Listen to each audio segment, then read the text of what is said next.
and allowing yourself to withdraw from the world.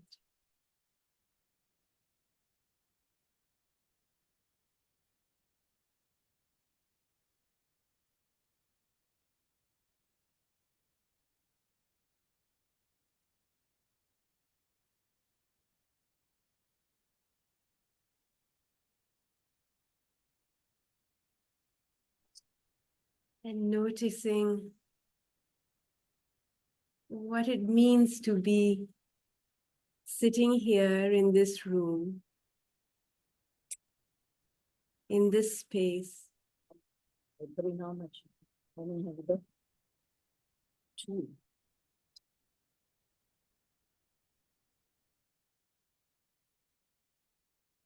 What do you hear? What do you feel?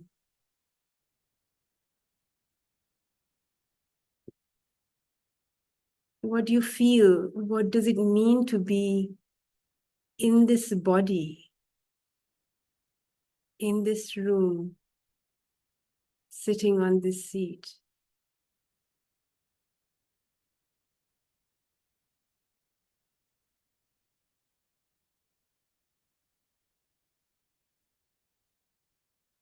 Being here right now.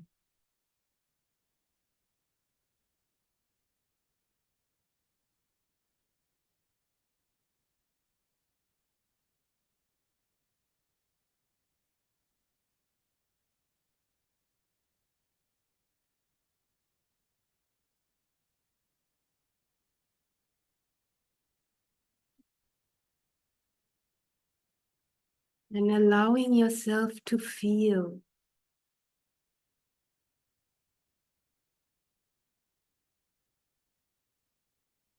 Allowing yourself to feel your body.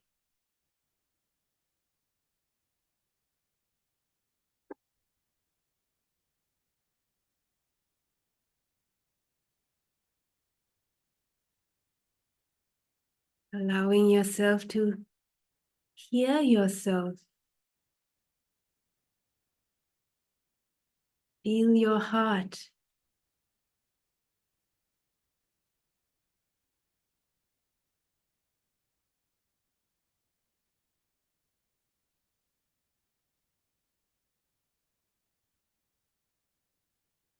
Acknowledging it.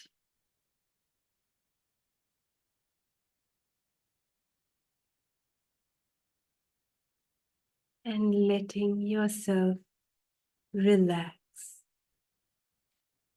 Letting yourself be.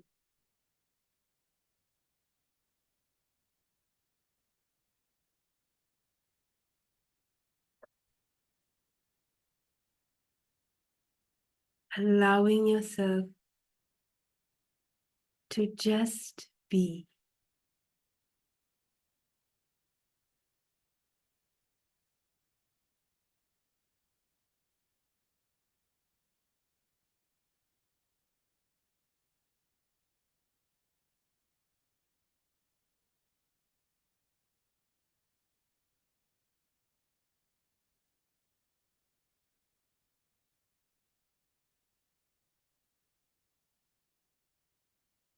Allowing your body to relax.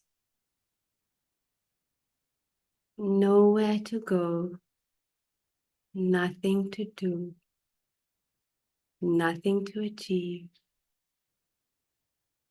But just to be here and hear yourself.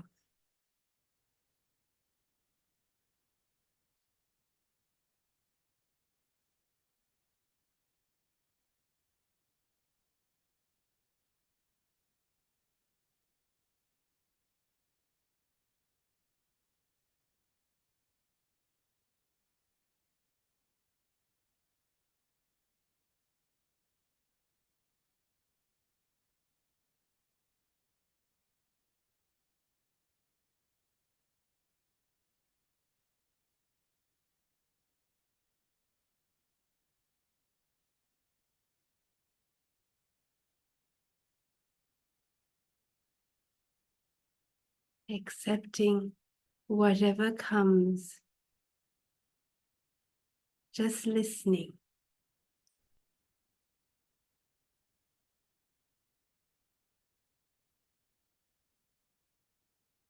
Being a friend to yourself.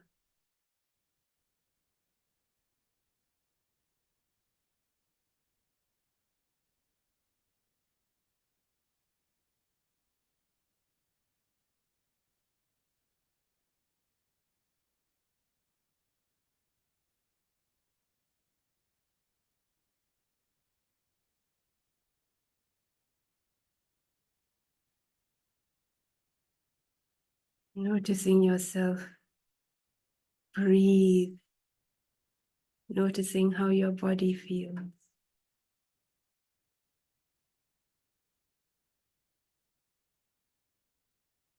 And just bringing your mind back to being in this body right here, right now.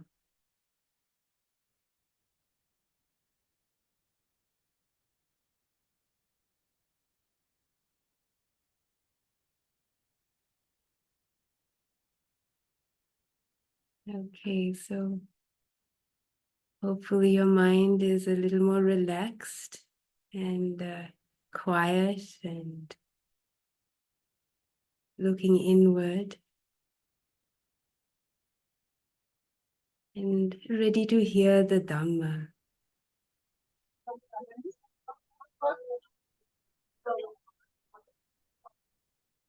So when you're ready, you can just slowly come out of meditation and open your eyes if that is useful to you.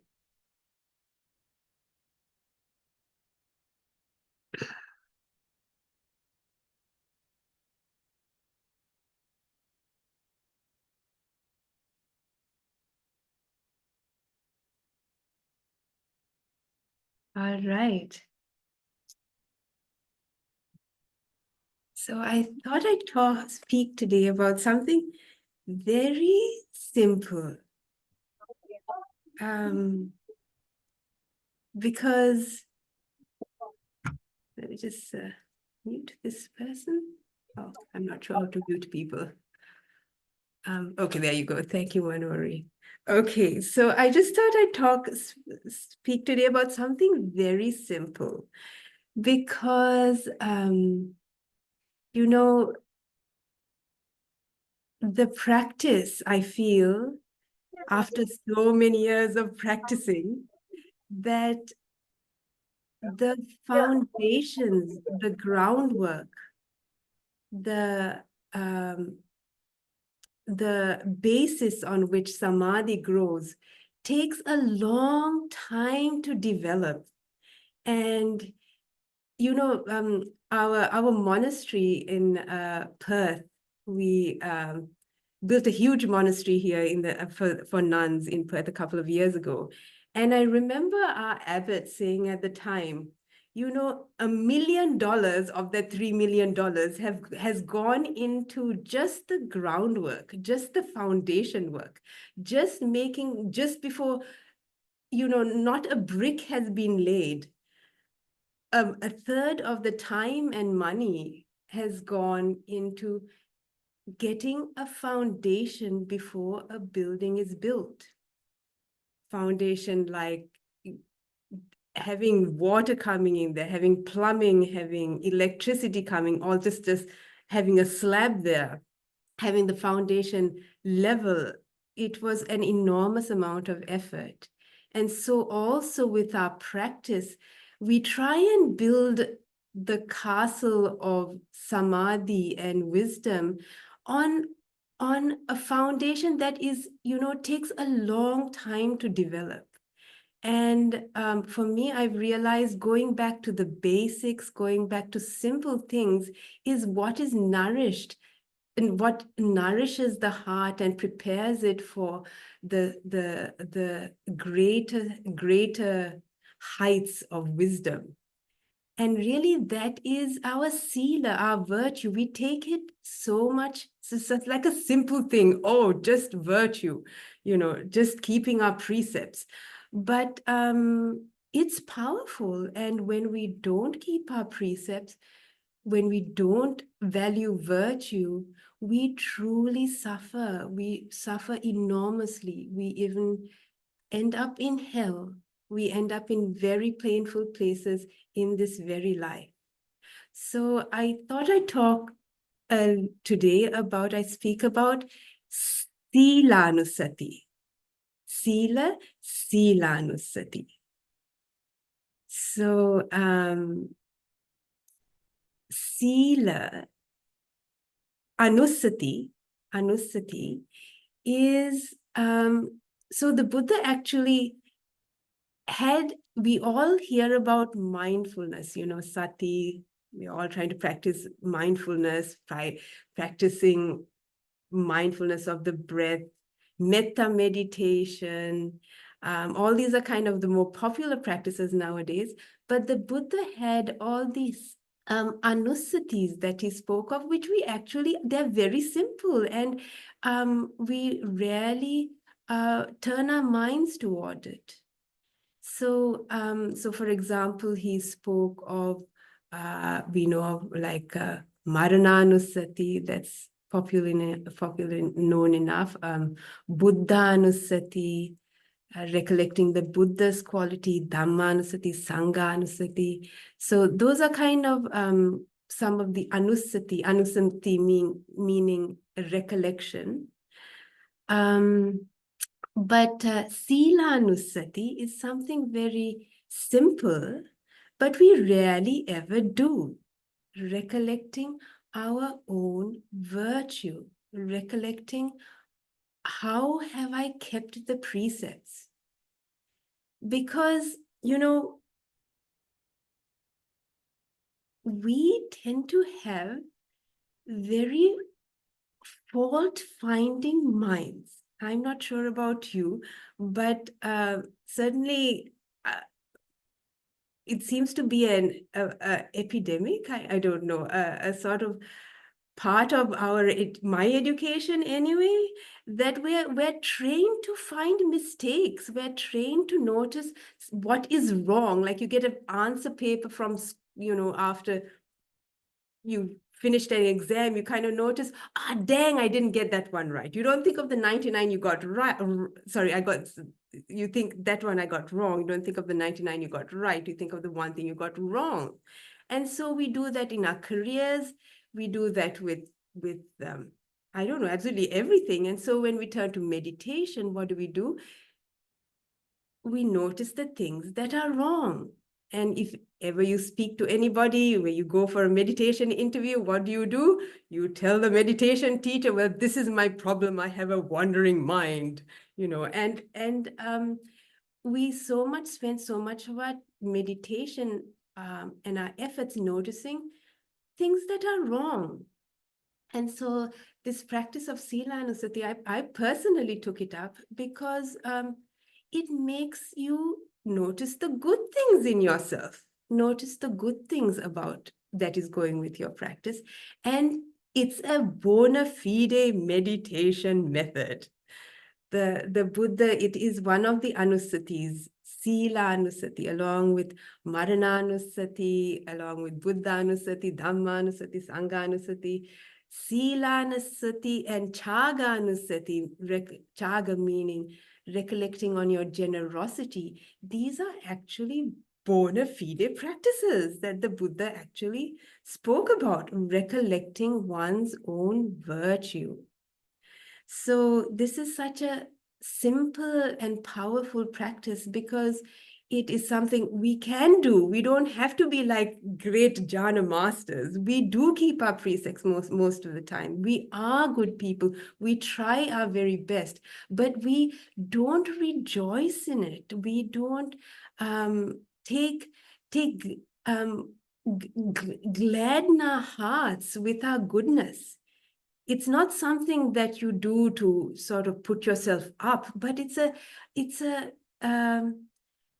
sense of aligning yourself with what is beautiful and recollecting, oh, I am on this path. I am following the word of the Buddha. I am a harmless person.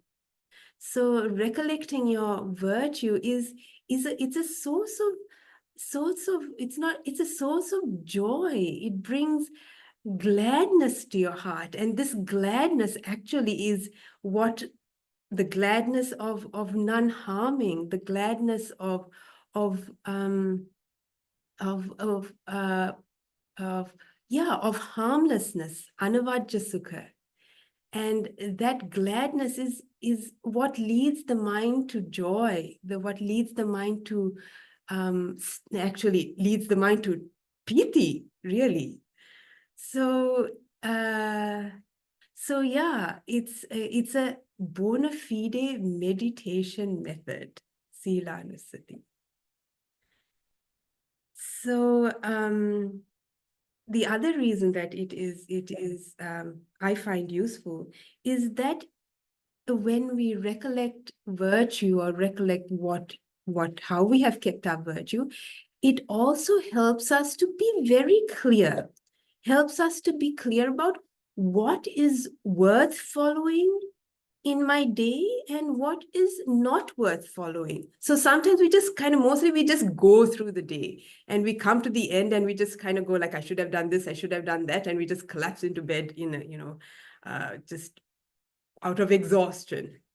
But we haven't really thought about, what did I do today that is it worthwhile? Was my day worth, did I spend my day well?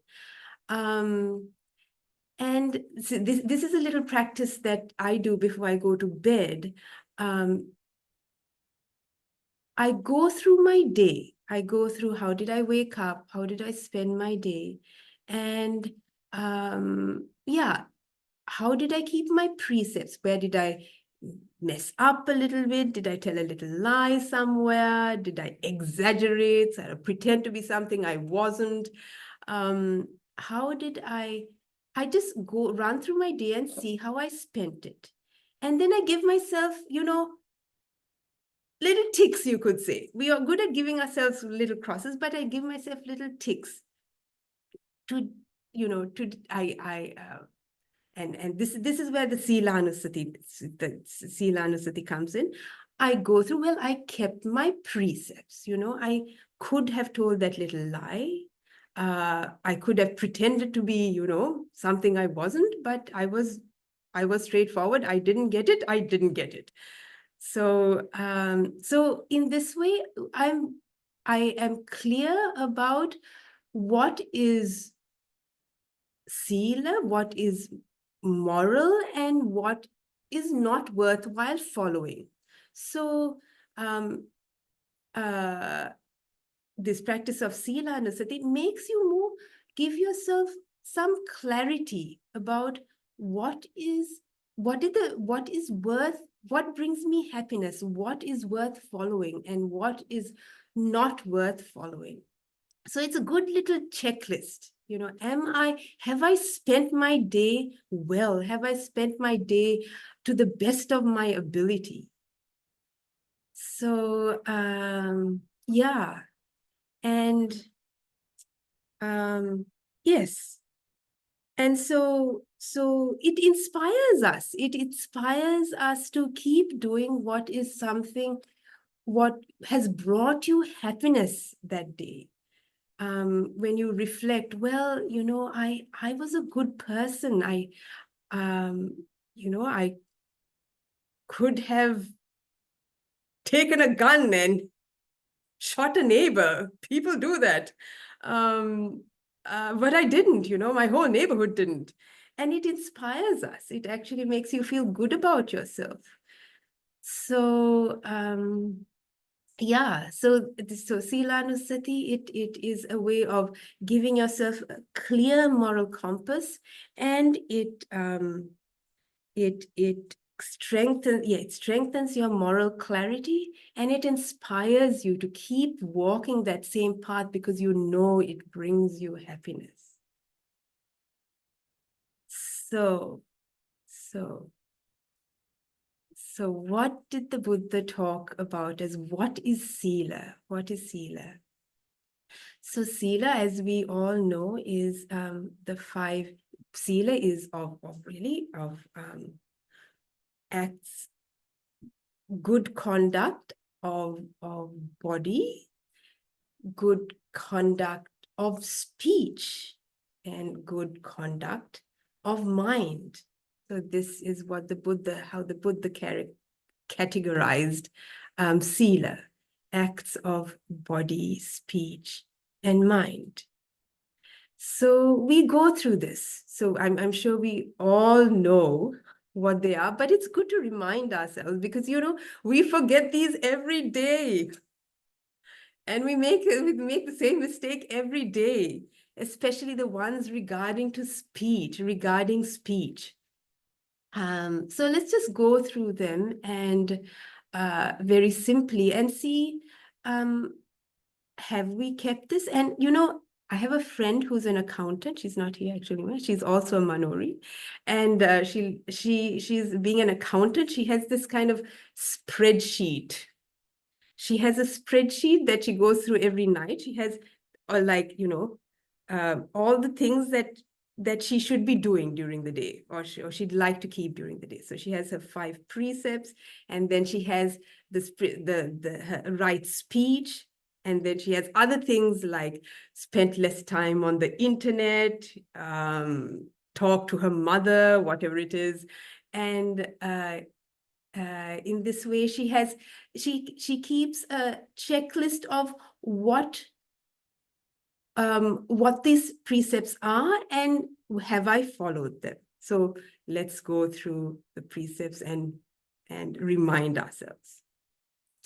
So yeah, so the precepts of body are of course, the Panchasila is not to have killed and not to have stolen and no sexual misconduct. So we think this is obvious, right? I didn't take a gun and shoot my neighbor, which is possible in some parts of the world, but truly, I didn't upturn that bucket of mosquito larvae. Which I could have. I'm sure you did, but anyway, I didn't. Or didn't kill a mosquito, which landed on my body. Simple things like that of harmlessness. So a lot of these precepts all the precepts are of having a mind that does not intend any harm on another. And so when we reflect on our moments during the day that we kept these precepts, that we chose not to harm, then we rejoice in that fact. So that's the first precept of not killing, and then of not stealing. Little things, not little things, quite easy things to do in this day and age, like plagiarism, copying something from the internet and putting it on your nice essay as though you thought of it yourself, but ChatGPT did it. Well, I think most people do that anyway, but actually acknowledging, this isn't my word. I got this from such and such an article. To be honest about taking something from work. You could have taken a piece of paper from the printer, but you chose not to take something from work. You left it as it was. So again, just congratulating ourselves on keeping those precepts. And the third one of sexual misconduct, people take it lightly, and we take it seriously. We take it as something that hurts people, and we have, I'm sure most of us have, all of us have kept that precept today, and just being glad, I haven't hurt someone with my sexuality. I've been honest to my partner, and really congratulate ourselves, because not everybody takes that seriously. And to rejoice that we are good people. So those are the 3 precepts of not of bodily action that we can say that we have kept. And then there are the ones, the fourth one, which the fourth precept, and we can expand the fourth precept of not lying to all the precepts regarding speech, right? Those are the hard ones, the precepts regarding speech. So if we can remind ourselves at the end of the day, what are the precepts regarding speech and have I kept them?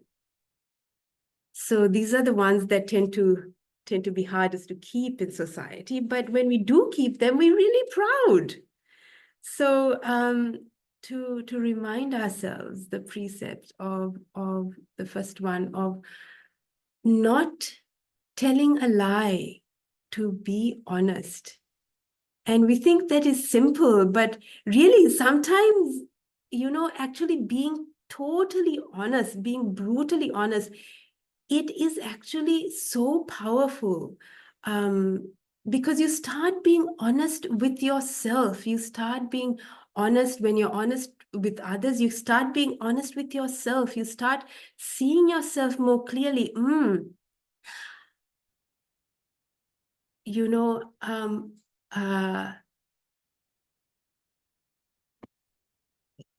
but you actually start to see the Dhamma when you start to be honest. You start to see that things don't work out the way you want them to. But on a grosser level, honesty, like for example, in the monastery, people come and say, "Oh, Venerable Upekkha, how nice to see you again." And I know I can't remember this person. They say, "Remember me? I saw you a year ago, blah, blah, blah." And I go like, "Oh my goodness, I really can't remember you." And it's so easy to pretend that I did, but I say, "Auntie, I just can't remember you." So, but I feel so good, I was honest. And there's just a nice feeling about that. Saying something, I don't know. I don't know the answer to this. I wish I did, but I don't know. I forgot something. I should have opened the gate today, but I forgot. I genuinely forgot. So rather than sort of like we do, salvaging our egos, being honest to others helps us to be honest with ourselves and know the frailties of our mind, of an unenlightened mind. We start to see it more clearly. So not telling falsehoods. So there's musavada, there's parusavada, pisunavaja, and sampapalapa.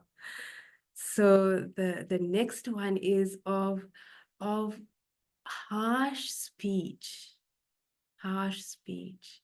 So again, so easy with the ones we love, especially to just, get annoyed. They're the ones who are there all the time and say things in a way that is, irritated. I told you so. But when we have restrained ourselves, when we hold back from letting our anger out, your heart becomes soft, and you can be proud of yourself. I did not hurt anybody with words, because words, as the Buddha says, we have a sword in our mouth, and you can really hurt someone for many years with the words that we so freely use. So remembering that harsh speech, I mean, it is so easy to do, but when we restrain ourselves, we have saved someone so much pain and ourselves as well. So to keep that in mind, harsh speech, have I used harsh speech today? And then not backbiting. not backbiting. So again, this is so easy in this day and age because pick up the phone. Well, you don't pick up the phone, you send messages. Can you believe so and so? It's an easy form of entertainment, really. I can tell you, in a monastery full of people with nothing much to do, it's an easy form of entertainment. Can you believe so and so did this and this? But can we restrain from that? Can we restrain from that juicy bit of gossip about so and so that is slanderous, that is doesn't will put someone's reputation, bring down someone's reputation. Maybe it's true, but again, this is something that the Buddha spoke about. And if he spoke about it, then it is powerful. And notice how it feels at the end of the day when you are proud of yourself, that you've restrained yourself from hurting someone's reputation, from bringing them down. Even if it's a politician, it's quite almost fun. It's our entertainment to downsize Trump, to remember all the crazy things that he's doing. We watch the news and get upset and tell our friends, can you believe he did that? But even politicians, can we not spend our time and our energy passing on their bad acts of conduct to our friends, so it is a very difficult thing to do because our social media lives on it, and society really lives on the bad news of the bad actions of other people. Venerable Upekkha, I can't hear you now. The sound faded away. Just check whether you got muted. Just now. Oh, really? No, I haven't got muted. Can you hear me now? Now, yes. Again, yes. Can hear now. Okay, I'm not sure. It could be just sometimes just a few sentences. Okay. That could be just Trump's social media, Mara at large. Hilarious. These things happen. The most sort of juicy bits get cut off. But yes, it could be Mara at large, but including politicians, that we don't spend our time talking about the things that they do that are not worthy. So that's what I was trying to say. And the last one, so Parasavacha, Pisunadvacha, and Sampapalapa. So the fourth of the right speech, of not endlessly talking, well, mindless chatter. So again, very difficult to do, because that's what, what else do you do when you sit down with your friends? Just talk stuff, right? But when we do restrain ourselves, when we do try and keep our conversations something that is meaningful, perhaps you end up being very quiet. I find myself being very quiet in conversation. But that's all right. We're following a different path, and we don't have to do what everybody else is doing, and we don't have to be popular, and we don't have to be, entertaining all the time.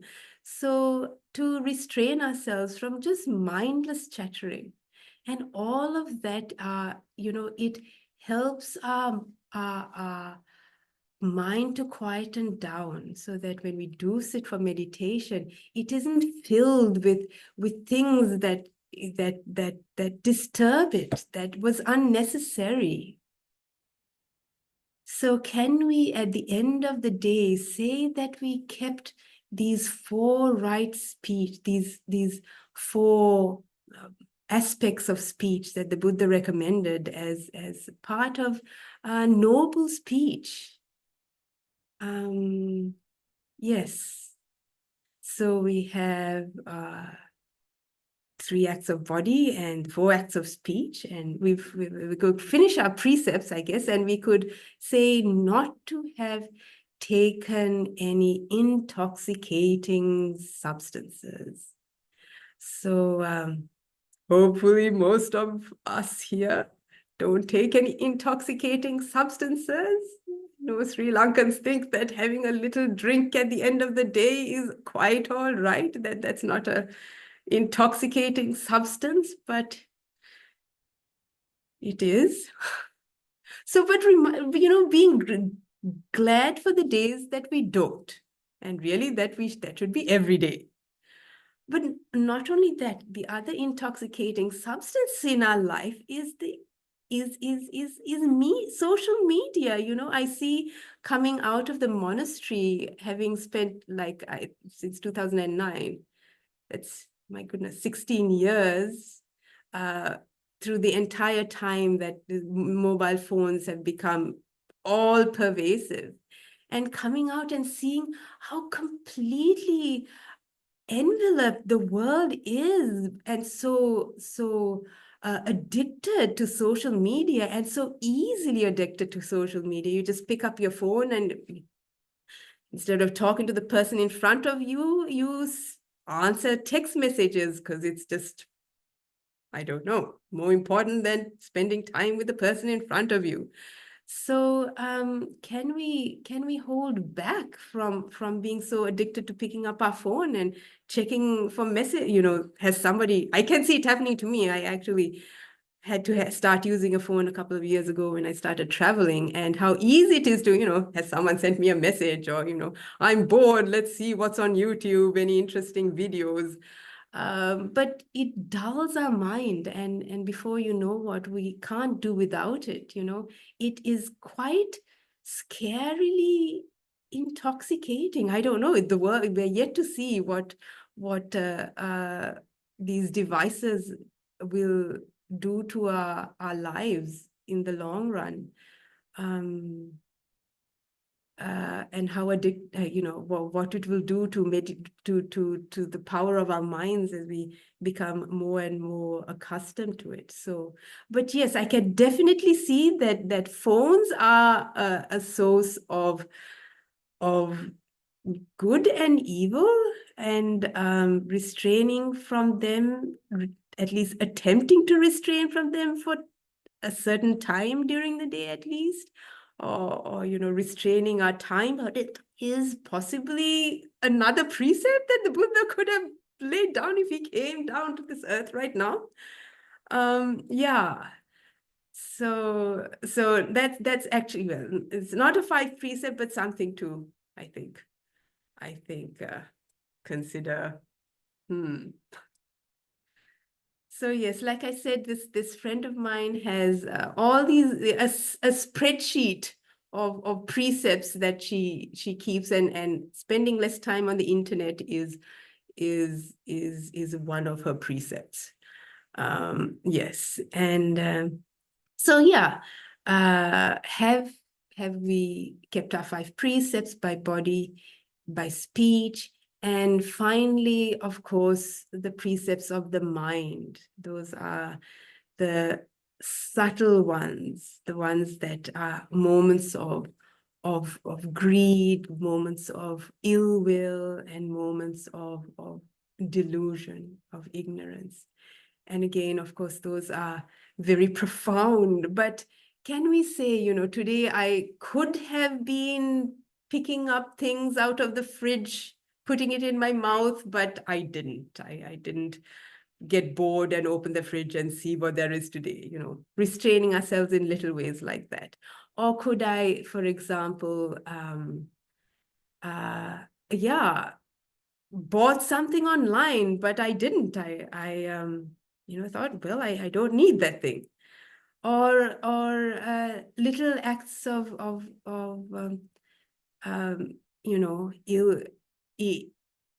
irritation. I didn't get irritated the way I usually do, having to answer so many messages. I go like, oh my God, I've got another message to answer, but I did it in a kind of peaceful way. So just reflecting at the end of the day, have I how have I used my mind? Have I restrained it? Have I not allowed myself to go down the path of getting irritated or getting overly indulgent in something that I usually get indulge in? So, and finally, of course, of ignorance itself. Ultimately, can I see that my sense of self, this ego that I so cherish, have I not held it so dearly? Have I allowed it to dissipate? Have I allowed it to be less solid, less real?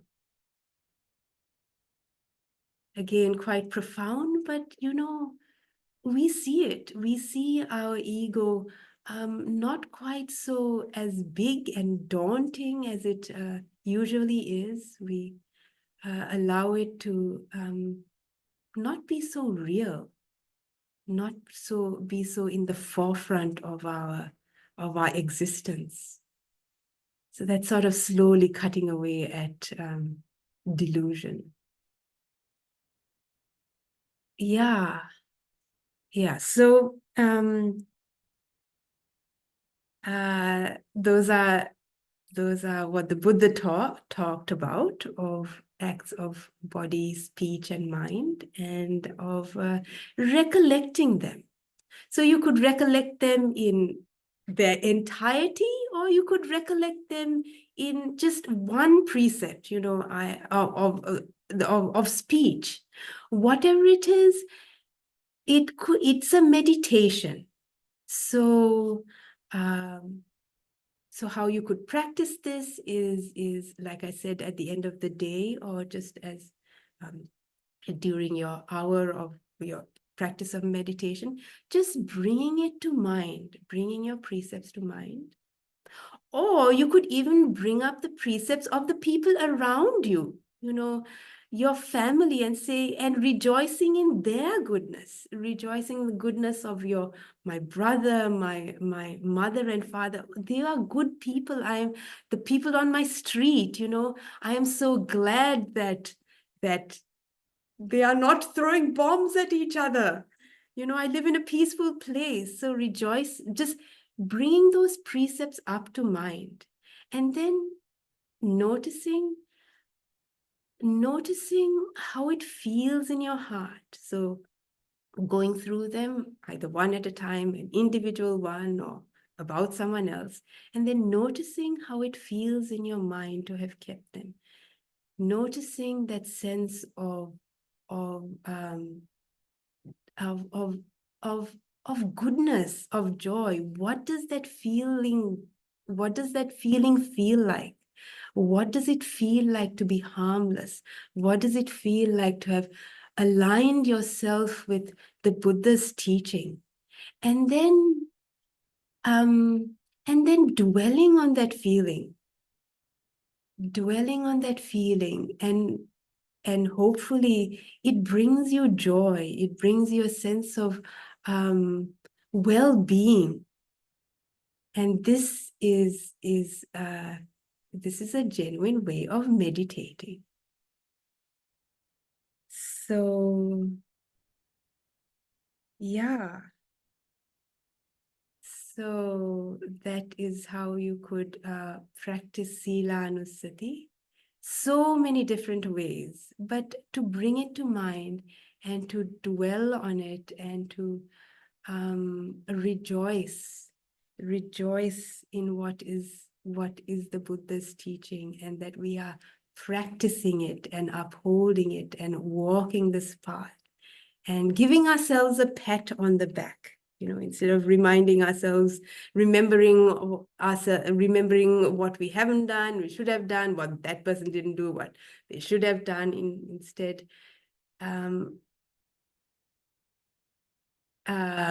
rejoicing in our own goodness. Yeah. So that is what I wanted to share with you today. And yes, so I'll stop there and see if there is anything to add. I'm sure this there are many people here who have been practicing for a long time. I recognize some names. But yes, please, we'll open up for any questions, any comments, any feedback, anything to add. Thank you very much, Ayya Upekkha, for that. It was really very valuable.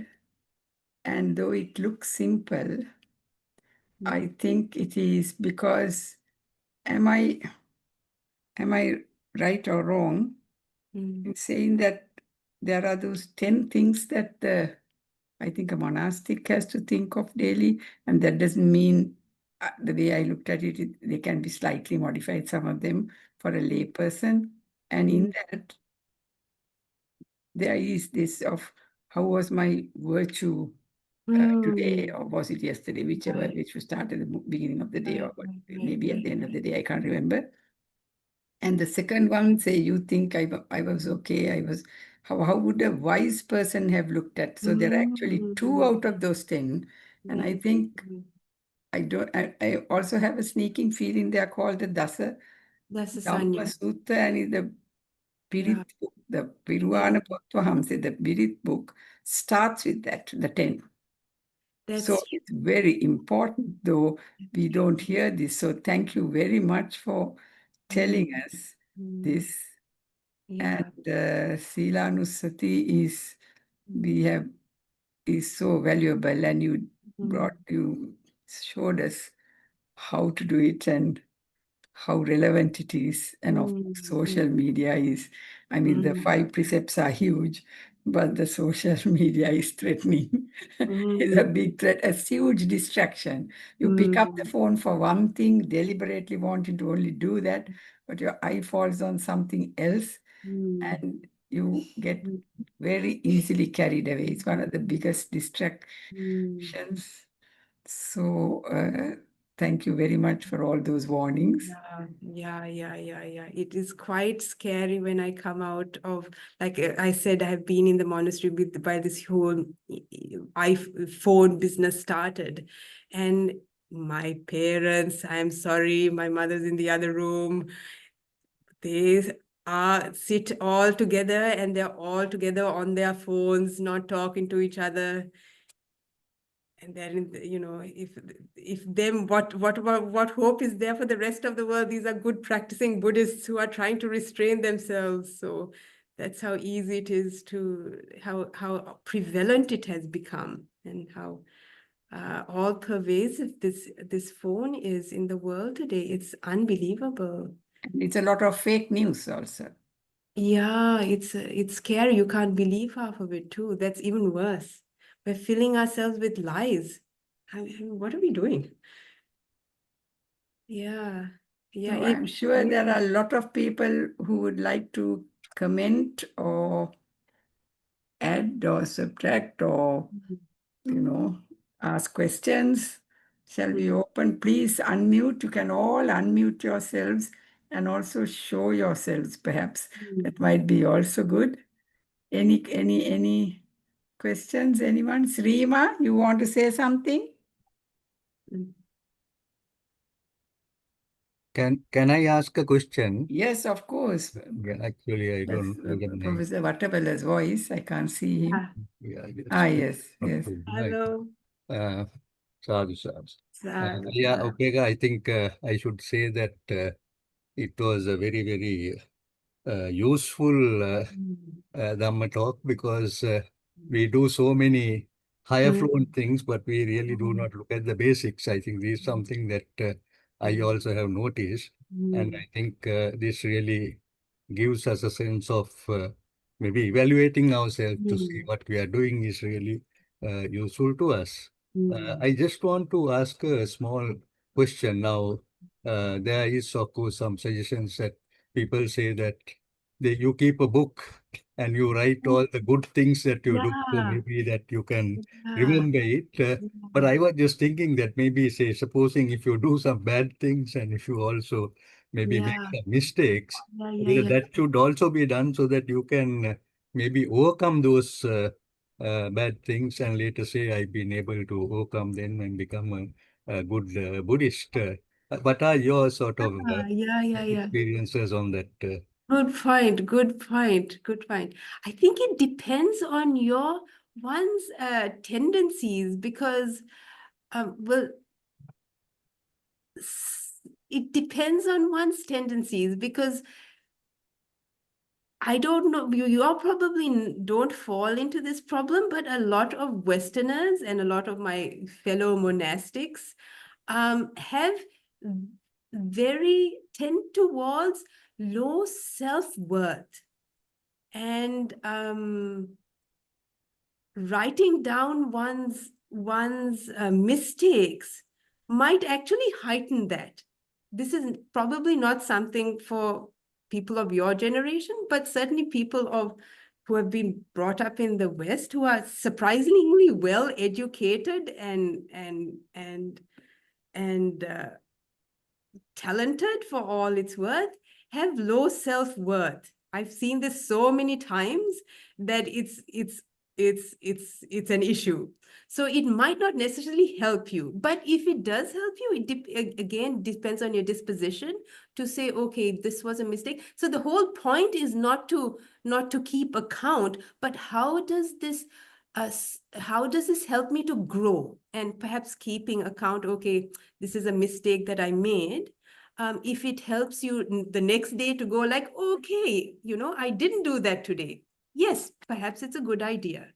So again, you have to be wise to how your own mind works and kind of go like, okay, I made this mistake. Okay, I woke up late having watched videos until 1 p.m. at night. And then the next day going like, today I didn't watch videos until 1 p.m. at night. I went to bed early and I woke up early. So yes, giving yourself a tick. Yeah. Actually, Ayya, Upekkha, no, what I was really trying to say is that people write down the good things. Yes. The thing was something that I brought later. So Yeah. because it really helps them so that they can then maybe look at it and be happy and they can say that I have done this. That's the sort of thing, not really the bad thing. That was a name. Right. But it is really a book to write all the good things that you do. Exactly. These are these simple practices that our grandmother talked about, and we don't do it. They're so simple, and we don't have to wait until our deathbed to read it out. We can do it every day. Go through our pink pot and going, yay, and there could be simple things that we do. Simple things like you saw somebody on the street who was in Sri Lanka, plenty of people who need help, and you gave some money, and really, I helped somebody, or I made a donation, or I helped a relative, or I cooked a meal, or I even looked after my family. They're actually amazing things that everyone does during the day, but we don't think of it. We don't think of it as anything. I fed my whole family today. I do it every day, but they wouldn't have eaten unless I cooked. So yeah, you're right. Taking a note of it, and at the end of the going, yes. And it is a source of joy. You don't have to wait until you die and someone is reading it out on your deathbed. You can do it every day and feel happy about it. Yeah, thank you. The correct term there, pink potter. Pink potter, exactly. Pink potter.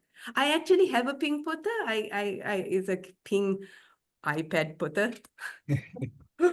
But yeah, I do go through the end of the thing. I did this and I did this, and even little things can be a great source of joy. Yes. Thank you so much. Thank you. Thank you for reminding everybody of that.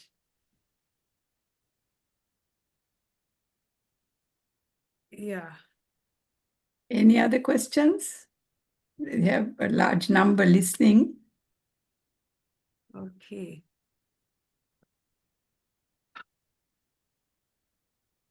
Any other comments?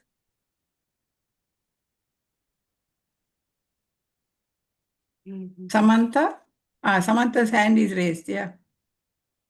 Thank you, Dr. Manori. Thank you, Venerable Upekkha.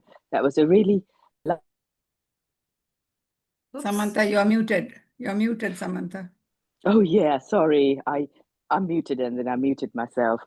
Thank you, Dr. Manori, and thank you, Venerable Upekkha. Hi, and thank you for that lovely talk. And it really did remind me not to take the 5 precepts for granted. You know, I know I don't go around killing or I don't know, hitting anyone, but well, not recently anyway. But still,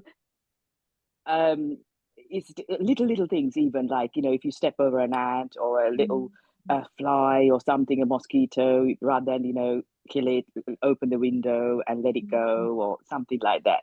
So those sort of things, little things, I think you heightened it, and I can be more mindful of those things, and just generally, as you say, the importance of keeping the morality too, because I just say, oh, I must meditate and just go for the big stuff, and then I'm thinking, oh, why is it not working? Oh, you know, the foundations, as you say, you know, hasn't been done. But my question was, now in the speech, that's really important. Now in a lay life, it's very I mean, how do you know what to talk about? Like, you want to sort of socialize and you want to look be popular, or you want to be in the crowd and you want to talk about nice things. So normally you go somewhere and you sort of like, if you see, you know, sit there and then, you know, you don't want people, and also that, you know, they don't have anything to say, they're boring or whatever. You got that pressure as well. So you think of something. Yeah. So what sort of topic, if you haven't got anything, you know, rather than, you know, gossip, what can one talk about? I should ask everybody else in this audience, because I am fortunate to live in a monastery. Exactly. That's what I was thinking. Yes, Yeah. so I am blessed with having people Monastery. who also practice right speech, and we do talk about good things. So perhaps someone else here who has the same problem has an answer. Oh yeah, so that's not the sort of question I can ask. Maybe I'm just opening it up to everybody else. Yeah. For nobody else. Oh my goodness, no solution. Usually in England, it's the weather. One starts talking about the weather. That's there's Chandra. Yeah. I think there's a general answer to your question. Most married men with age become a little bit quieter, where the wife goes on and on. And I mean, I wonder at times when the telephone rings, my wife takes the phone and she goes on and on and on.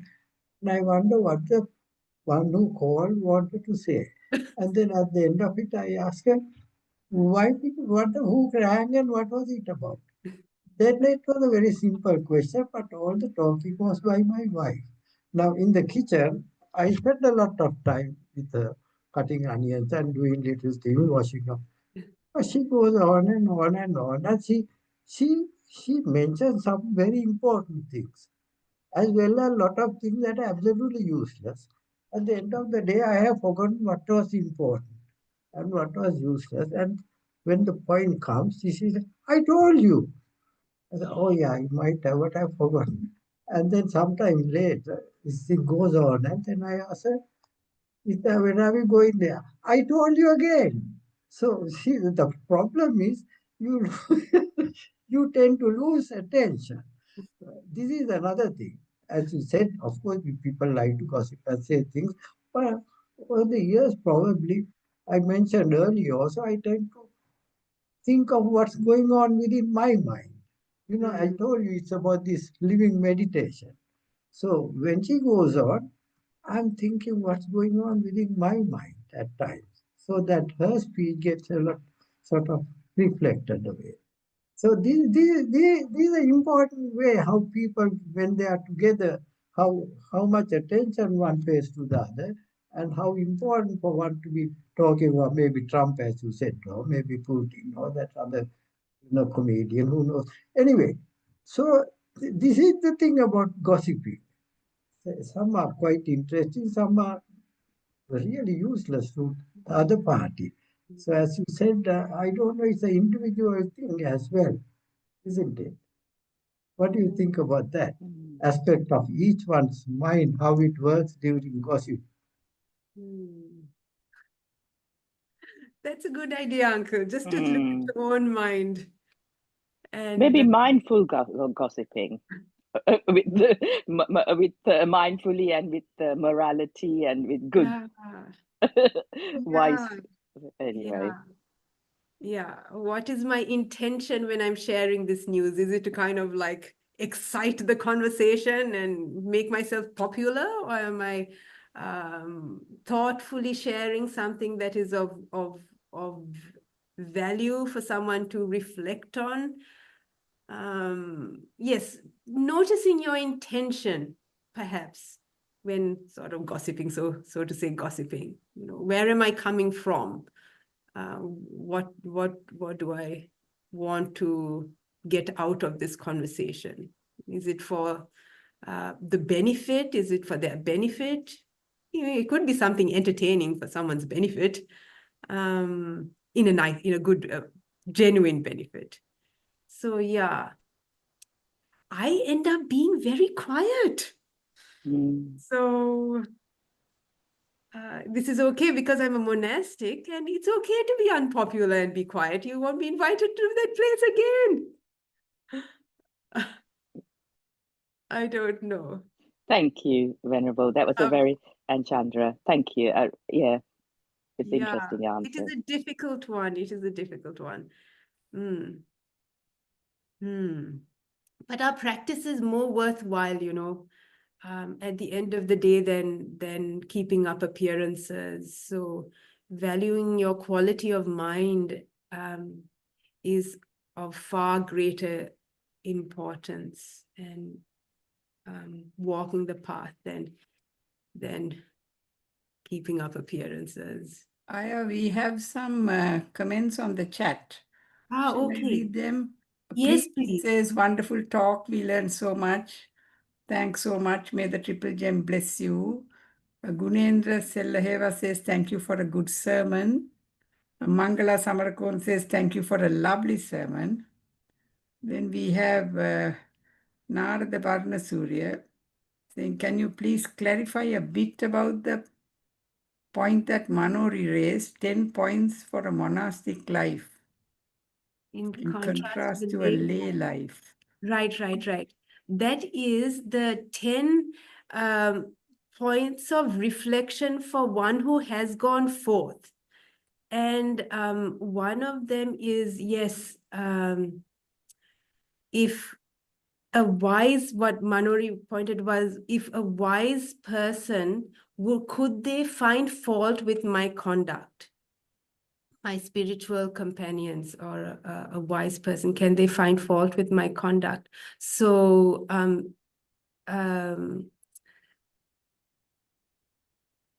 yeah, I guess the point about that is that there are many unwise, socially acceptable ways of living, but what would the Buddha recommend? What would a wise person recommend as right speech? What would a wise person recommend as wise action, and use and acts of our mind as well? Because it is am I answering the question? I hope I'm answering the question. He appears to have asked for all 10, but I think I think you're very clear in what you're saying, and I hadn't thought of it like that. Good, yes, about the wise versus unwise people. Yeah. Because it's easy to get caught up with what is unwise, because it's the popular way of being. It's a popular thing to talk about, Trump. But what would be a wise person's reaction to how I have spoken today? Would they go, would Ajahn Brahm, for example, or, you know, someone who me and you, Ajahn Brahm, but someone who you admire, who you think as a wise person, would they say, well, you know, No, can I just say I'm a novice here actually, so okay. Okay. I got a bit confused. I was wondering whether it is the difference between Panchasila and Dasa Sila. No. Right. No. It's the 10 reflections for one who has gone forth. What's it called? The Dasa. I don't know what it's called, but the same 10 I think are given as the Dasa Dhamma Sutta also in the Maybe book. it's a Dasa. But these 10, if I remember right, it's not meant for me anyway. It's for one who has gone forth. Yeah, it is to say that I am now someone who has left the I world. get everything. I get my food, I get things. So therefore, I have a certain responsibility, you know, in handling that. So you recollect whether you did come up to that, you know, or whether you went astray, whether it was positive or negative. I don't think it's said, or I haven't seen it. But that's one with food. Then the next one, have I changed in my ways from those days? And then, of course, have I, this business of my virtue, have I, you know, transgressed any of the precepts and so forth? And would a wise person have seen it as, I think, no, I haven't, but would a wise person have also said that this is my understanding? Then I think there was you know, how the time is flying. That's another thing. Of course, everything is karma. Everything I touch and everything I'm going to leave behind. So all this is all temporary. That fact you have to recollect. And Hold it now. It's Anguttara Nikaya 10.48. 10.48. Anguttara Nikaya 10. And the name of the sutta? It's called, I've got Bhikkhu Ajahn Sujata's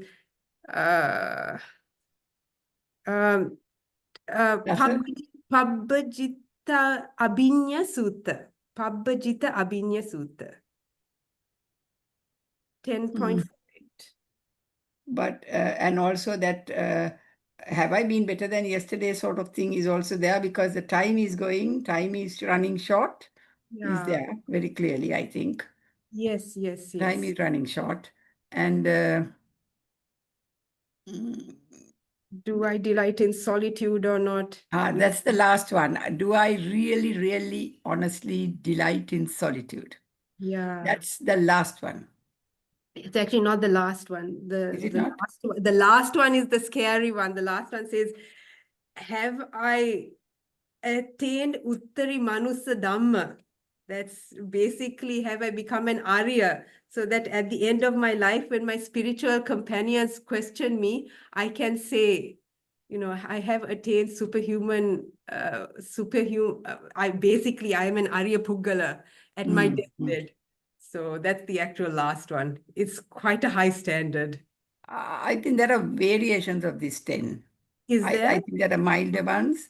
Ajahn Sumedho's, there's a book, Ajahn Sumedho. I first saw it in Ajahn Sumedho's, I think, 80th birthday. They put out some book. Okay. That was there, but slight variations. But maybe. I have seen the solitude that as the last, and I thought that was a good one, because that's a good test of yourself, I thought, of myself. If I really like solitude, the peace of solitude, the you know, the silence, the beauty of the silence also, and not want company. Can I just respond briefly? I must say what you talked about was so simple and easy to understand, and really made sense to me, although I'm a beginner. But I must say I have been doing something like what you say, you know, and daily, but certainly your talk will help me to refine it, you know, in a spiritual way. Thank you. Yes. That's why I wanted to talk about this, because we kind of vaguely do something like this, but that it's Silanussati, something that the Buddha actually taught. And it is a bona fide method of meditation. So to formalize it and do it consciously and do it every day as a practice. So rather than something, yeah, I've done something good. And, there's something called ping pota that my grandmother used to talk about, but why not keep a ping pota? Yes, so that's why I want to talk about this today. Thank you. Thank you. Any other questions? Anuja, Fernando, you have any questions? I think Anuja may have been in school with your mom. Yes. Manori, Geeta here. Yes, Geeta. I want to say it's very nice to see Venerable Upekkha. Okay. Do I know you, Auntie? Yes, I can't see your face. I can't see your face. You have to turn on your screen. Mother's friend. Oh, from New Zealand? Yes. Oh, hello. No, in Sri Lanka. Oh, you're in Sri Lanka? I'm in Sri Lanka. Oh I have been for a long time. I relocated back here long ago. But it's very nice to see you. And it was a very simple topic. But we think it is simple, but it was very important and very interesting as to do it. But I think we just sometimes think, yes, we have done something, because we feel good that we have done something good. But when you haven't done something good, and it, I think, helps mind watching. You have to, if you do this regularly, then you know where you lapse. Yeah. And then you can sort of be aware and avoid things. Sort of do it regularly. It's very nice to see you. Yeah. Nice to see you as well. Nice to see you as well. Yeah, and I can see Ramani also in yes, she's in the other room. Yeah. I have got COVID. Oh no. So I'm making sure that she doesn't get it. So she's as far away from me as possible. Yes. So Anuja Fernando says, like Narada, I do it sometimes, but very haphazardly. Your talk was very useful to make it more formal. Thank you. I'm so glad. I'm so glad. Yes. So thank you. And I think a lot of Ramani Vitanachi's contemporaries are actually listening, that perhaps not knowing that the connection to Ramani.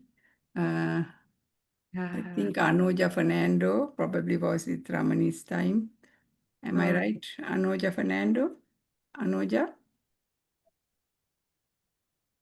No, she's not. Anyway, so thank you very much. It was a very, as we have heard from the feedback as well, without a doubt, it was a very nice Dhamma talk, which makes us, into action as well, to turn things into action, not just listening. But at the start of the foundations to the monastery, the Sila is the foundation. So the Samadhi and the Prajna, the wisdom, they won't get going without the Sila putting the foundations right. So thank you very much. That was a very, very nice simile to show about when building a house. Yeah. Thank you. Pooja has said that she said hi to Ramani. Okay. Who has said? Anuja in the chat. Okay. Yeah. My mother is surprisingly quiet. She usually has some good comments, but she's surprisingly quiet. Anyway. And I think Rani Batuantudava probably knows Ramani Vitanachi. Yeah. My guess is yes. From the yes, the answer is yes. Oh, okay. Right. Okay, thank you so much. And thank you, Ayya. Shall we then end? And much merit to you. And we wish you good health and a speedy recovery from COVID. Oh, yeah, Amma says she can't unmute. That's a problem. Amma can't unmute. That's the reason. A technical problem. She hasn't worked out how to unmute her phone. Right. Okay. So we will share the merits of our yes, please. Dhamma discussion today. Akasattha cha bhummattha devanaga mahiddhika punyanthaṃ anumoditva chirang rakkantu lokasasanam. Akasattha cha bhummattha devanaga mahiddhika punyanthaṃ anumoditva chirang rakkantu desanam. Akasattha cha bhummattha devanaga mahiddhika punyanthaṃ anumoditva chirang rakkantu mam paranti. Ittavata cha ammehi sampadam punya sampadam sabbe bhuta anumodantu sabba sampatti siddhya. Ittavata cha ammehi sampadam punya sampadam sabbe satta anumodantu sabba sampatti siddhya. Ittavata cha ammehi sampadam punya sampadam sabbe deva anumodantu sabba sampatti siddhya.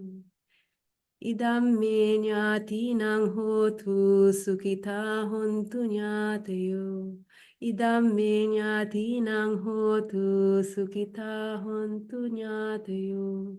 Idam me jnatinang hotu sukhita hontu jnatayo. Sadhu, sadhu, sadhu. Much merit to Ayya and for all who joined, and especially those who helped make this a reality. Ayya's mother, Ramani, and also our mutual cousin Lal Gunawardena, who was the link in getting me the address.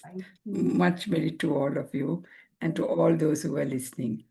Till we meet next week, when it is a guided, entirely 2 hours of guided meditation by Nadisha Vijay Singha on experiencing understanding and experiencing the 5 hindrances.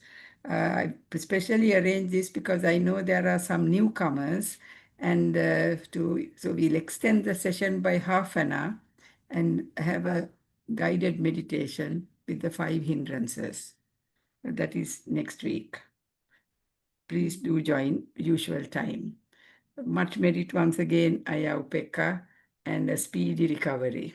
Much merit, and we hope to hear you again someday, sometime. Okay. Sadhu, sadhu, sadhu. Good night. I'll then end the meeting. Thank you, everyone. Thank you, and may you all be well and happy. Sadhu, sadhu.